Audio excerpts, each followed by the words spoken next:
ब्रह्मा बाबा ने अपने जीवन में बहुत ही विशेषताएं धारण की। उनका जीवन एक बैलेंस जीवन था। इतना ही न्यारे थे तो उतने ही प्यारे थे। हमने उनके जीवन में देखा कि एकदम न्यारे बन जाते थे, जैसे संसार से बिल्कुल उपराम, एकदम एकांत में चले जाते थे। और फिर बाबा को देखते थे, इतने प्यारे, सबके लिए इतना प्यार बरसाते थे। तो एकांतवास भी लेते थे और संगठन में भी आते थे। संगठन में सब कुछ भूल जाते थे, सब हम बच्चे हैं उनके।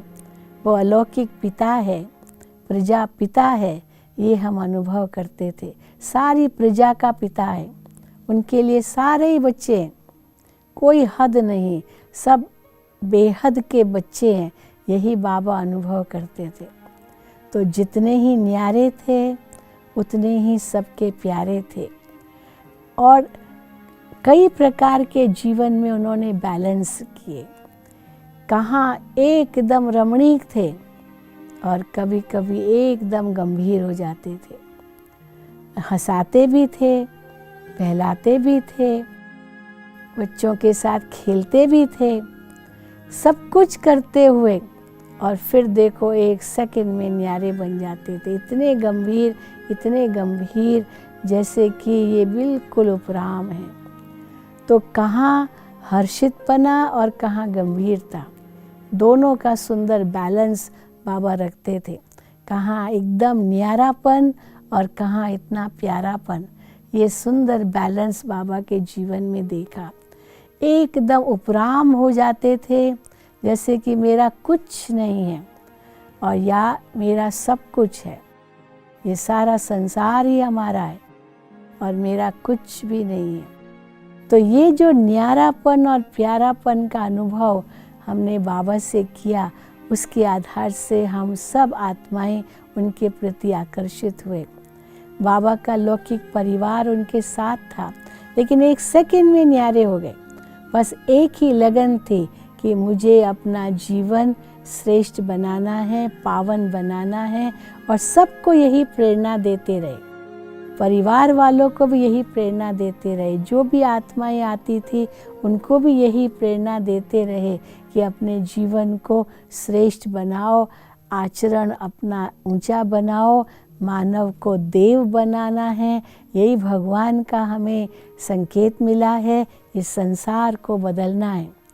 तो आज हम देख रहे हैं भगवान का ये कार्य बड़े गुप्त रूप में चल रहा है। निमित्त तो प्रजापिता ब्रह्मा बाबा को बनाया, वो हमारे लिए प्रेरणा स्रोत थे, लेकिन आज उन्होंने इतनों को तैयार किया और सब जो उस समय 300 साढ़े 300 बहनें थी, वो सब हमारी दादियाँ बनी और उनसे ही आज अनेकों ने, लाखों भाई बहनों ने प्रेरणा ली है और ये ईश्वरीय विश्वविद्यालय आज इतना आगे बढ़ चुका है। मैं जब मात्र 11 साल की थी तो पहली बार ब्रह्मा बाबा से मिली। मैं अपनी लौकिक माँ के साथ बाबा से मिलने मुंबई में आई थी। बाबा मुंबई में आए थे। ये 1959 की बात है जब हम बाबा से पहली बार मिले। उसके पहले हम बाबा को जानते नहीं थे। मेरी लौकिक माँ अवश्य गीता पाठशाला में जाती थी, लेकिन बाबा आबू से मुंबई आए थे और हम सब बाबा से मिलने जाते थे। तो मेरी माँ मुझे बाबा के पास लेकर गई। तो मैं देख रही थी कैसे बाबा सबसे प्यार से मिल रहे हैं।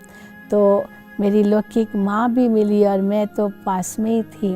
और जैसे मैंने थोड़ा दूर थी तो बाबा ने मुझे बुलाया और कहा, आओ बच्ची आओ। तो जैसे बाबा ने कहा आओ बच्ची, तो मुझे लगा कि एक चुंबक ने मुझे खींच लिया है और मैं बाबा के पास दौड़ी हुई गई और मुझे ऐसे अनुभव हुआ जैसे मुझे सच्चा पिता मिल गया। क्योंकि मैंने अपने पिता को खो दिया था, मैं बहुत छोटी थी, तब उनकी डेथ हो गई थी, मृत्यु हो गई थी। तो मैंने अपने पिता को देखा नहीं, अगर यही कहेंगे, क्योंकि याद तो नहीं है। और यही अनुभव था कि ये मेरे जीवन में पिता का अभाव है। तो जैसे बाबा ने कहा आओ बच्ची आओ, तो मुझे लगा मेरा सच्चा पिता मिल गया और बाबा के पास गई और बाबा ने उसी समय मुझे एक वरदान दिया कि बच्ची अपने पिता के पास वापस आ गई। तो मेरा सच्चा पिता लौकिक रूप में भी, अलौकिक रूप में भी, पारलौकिक रूप में भी हमने ब्रह्मा बाबा में देखा और अपना सच्चा पिता स्वीकार किया और ऐसे लगा जैसे मैंने एक नया जन्म लिया है। बस उस दिन के बाद पीछे मुड़ने का तो सवाल ही नहीं। फिर हम पढ़ते थे बाबा के पास, हम माउंट आबू में भी आए, अपनी माँ के साथ आए थे। बाबा के सामने हम प्रवचन देते थे, बाबा के सामने कविता सुनाते थे, बाबा को बहुत अच्छा लगता था, इंग्लिश में भी सुनाते थे। तो बाबा ने हमें कितनी बार ये वरदान दिया, साकार ब्रह्मा बाबा ने, कि बच्ची तुम इंग्लिश में बहुत होशियार हो, बाबा आपको विदेश भेजेगा। मेरे मनचित में भी नहीं था, लेकिन बाबा सदैव ये वरदान हमको देते रहे और बाबा कहते थे तुम आगे पढ़ो, पढ़ाई करो और एक दिन बाबा आपको विदेश भेजेगा। तो मैं तो पढ़ती रही और इंटर साइंस तक आई। 1967 में इंटर साइंस कर रही थी और उसके बाद ये लक्ष्य बनाना था कि हम आगे क्या करें, मेडिकल लाइन लें, इंजीनियरिंग लाइन लें, क्या पढ़ाई करें, क्योंकि बाबा कहते थे पढ़ना है पढ़ना है। परंतु जब 1967 में जब मुझे निर्णय करना था कि आगे क्या करना है, तो मैंने बाबा को पत्र लिखा, क्योंकि घर में सब कह रहे थे डॉक्टरी पढ़ो, मेडिकल लाइन लो। तो हमने बाबा को पत्र लिखा कि बाबा अब मैं क्या करूं, आपके ही कहने पर पढ़ाई की, हमें तो ये सेवा करनी है, लेकिन आपके आज्ञा अनुसार पढ़ाई की, अब आगे क्या करना है। तो बाबा ने मुझे पत्र लिखा और हमें आज्ञा दी कि बच्ची अभी तुमको रूहानी डॉक्टर बन करके विश्व की सेवा करनी है। ये बाबा ने मुझे वरदान दिया। तो रूहानी डॉक्टर माना आत्माओं का डॉक्टर, ये ज्ञान की सेवा करनी है और विश्व की सेवा रूहानी डॉक्टर बनकर करनी है। ये जब बाबा ने मुझे वरदान दिया तो मुझे महसूस हुआ कि अब मुझे इसी सेवा में लग जाना है। लेकिन फिर भी घर से तो इतनी छुट्टी नहीं थी, तो छुट्टी मिले तब तो हम सेवा केंद्र पर भी रह सकें। तो बाबा ने कहा कि अच्छा ठीक है और थोड़ा पढ़ो। तो बाबा ने फिर थोड़ी छुट्टी दी। तो 1969 में 18 जनवरी के दिन बाबा अव्यक्त हुए और मैं उस समय बीएससी कर रही थी, ग्रेजुएशन का कोर्स कर रही थी। तो जैसे मुझे पता चला कि बाबा अव्यक्त हो गई और मैंने यही सोचा कि बाबा चले गए माना संसार खत्म, अब ये दुनिया खत्म, अभी विनाश होगा, यही मैंने समझ लिया। लेकिन उसी वक्त मुझे जैसे बाबा का अनुभव हुआ, अव्यक्त ब्रह्मा बाबा जैसे मेरे सामने आए और बाबा ने मुझे कहा बच्ची बाबा आपके साथ हैं, बाबा का आपके प्रति जो होप्स है, जो इच्छाएं आशाएं हैं, आप ज़रूर पूर्ण करेंगे और आपको विश्व सेवा करनी है।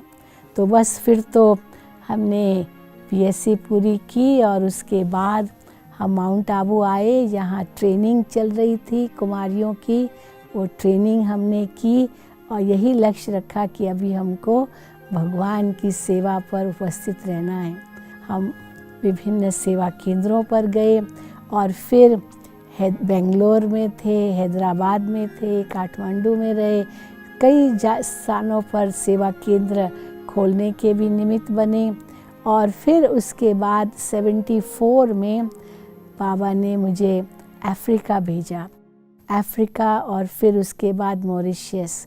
तो हमने 2 साल अफ्रीका और मॉरिशस में सेवाएं दी, नए केंद्र स्थापित किए और 76 से मैं हेडक्वार्टर्स माउंट आबू में रहती हूँ और ब्रह्मा बाबा को जब भी मैं देखती हूँ मैं यही महसूस करती हूँ कि ब्रह्मा बाबा की जो मेरे प्रति आश थी वो मुझे हर हालत में पूर्ण करनी है।